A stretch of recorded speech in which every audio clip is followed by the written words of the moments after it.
O Avante de hoje é absolutamente emocionante. Um aluno que conheci aqui no Instituto Carlos André, um aluno que tem apenas 20% da visão de um dos olhos e conseguiu aprovação no exame de ordem da OAB. Ver e enxergar, para ele são coisas completamente diferentes, não é, Mario? Isso mesmo.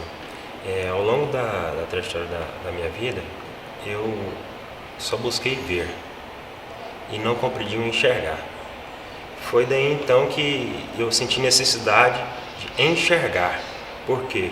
Quando eu olhava ao redor do vínculo social meu, as pessoas estavam seguindo adiante, evoluindo, e eu sempre ficava estagnado.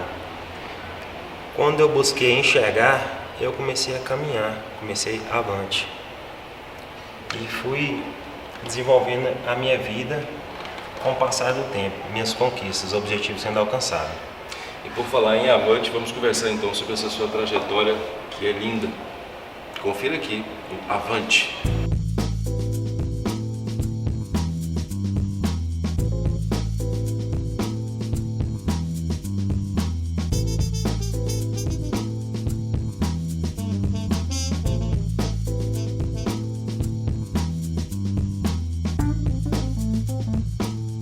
E por falar em enxergar, Marion, aqui nessa sala você passou a enxergar algo, não passou? Sim, nessa sala eu vivi várias emoções. Nessa sala aqui eu passei a enxergar a língua portuguesa. Era essa cadeira, não era, Marion? Era exatamente aqui, professor, que eu sentava e assistia às aulas do senhor e pude estar dilatando o meu conhecimento dentro da língua portuguesa. É isso, é realmente emocionante porque para um professor, talvez o que mais importa é fazer o aluno enxergar. Não é efetivamente trabalhar a matéria apenas como conteúdo, né? Mas trabalhar a matéria como algo que venha e seja colocado no próprio coração do aluno. Acho que isso é o diferencial.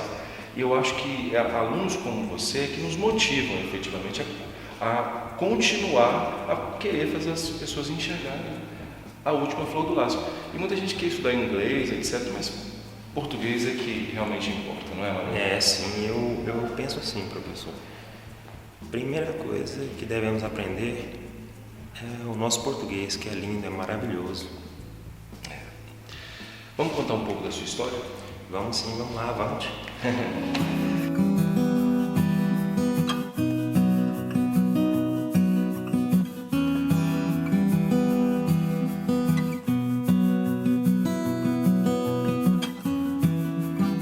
Então agora nós vamos conhecer um pouco da história do Marion, uma história bonita. Prepare-se. Marion, como é que tudo isso começou? Então, professor Carlos André, eu nasci com essa deficiência. Só que como a ciência não era tão avançada na época, não foi diagnosticado quando eu era recém-nascido. Quando eu estava com 2 anos de idade, eu acordei, minha tia me colocou na mesa para tomar café e eu pedi para ela ligar a luz. Minha mãe me contando, minha tia me contando, que eu pedi para ligar a luz. Aí minha tia falou, mas já está ligada. Aí colocou o copo de leite com café perto de mim e eu palpando para tentar pegar o copo. Daí então que a minha tia foi entender que eu não estava enxergando. Minha mãe trabalhava, né? Minha mãe solteira, mãe de 2 filhos na época. Minha tia ligou para ela e ela veio e me levou ao médico. Passei mais ou menos, acho que foi uns 4 a 5 meses no médico, né, fazendo tratamento, tentando saber qual era a minha deficiência. E foram nesse lapso temporal, colheram um líquido do meu olho direito. E esse olho direito eu não mais voltei a enxergar. Voltei a enxergar do olho esquerdo. Tive uma vida, assim, praticamente quase normal, porque minha mãe sempre estava ali, né, que eu era pequena, ela sempre estava ali. Só que eu vim descobrir a deficiência que eu tinha depois de, quando eu estava com a idade de 20 anos, que eu descobri que eu tinha retinose pigmentar noturna. A primeira vez que eu ouvi essa palavra. A história é extraordinária, realmente eu fico assim emocionado porque tenho certeza das barreiras que tanto você quanto a sua família enfrentou para que você chegasse até aqui. E uma coisa interessante, que eu não sei se você percebeu, nesta carteira, exatamente nesta carteira em que você está sentado agora, nunca aqui no Instituto eu tratei você de forma diferente dos outros. Eu me lembro claramente que as perguntas que eu fazia, você sabe que eu gosto de fazer complexas, para os outros alunos eram as mesmas perguntas que eu fazia a você, exatamente porque eu sabia que ali estava alguém que, embora tivesse toda essa dificuldade que você contou aqui, era alguém que era obstinado e era alguém que tinha um objetivo muito claro, muito certo. Eu acho que talvez seja algo diferencial, tratar as pessoas, fazer com que elas se sintam iguais às outras, porque de fato, embora haja as dificuldades, é o que de fato elas são. Mas é isso, Mariel. Vamos então agora falar um pouco do futuro e o seu futuro. Então, professor Carlos André, naquela época que eu estive aqui, estudei aqui, o senhor me tratou assim, de forma muito igual aos demais alunos.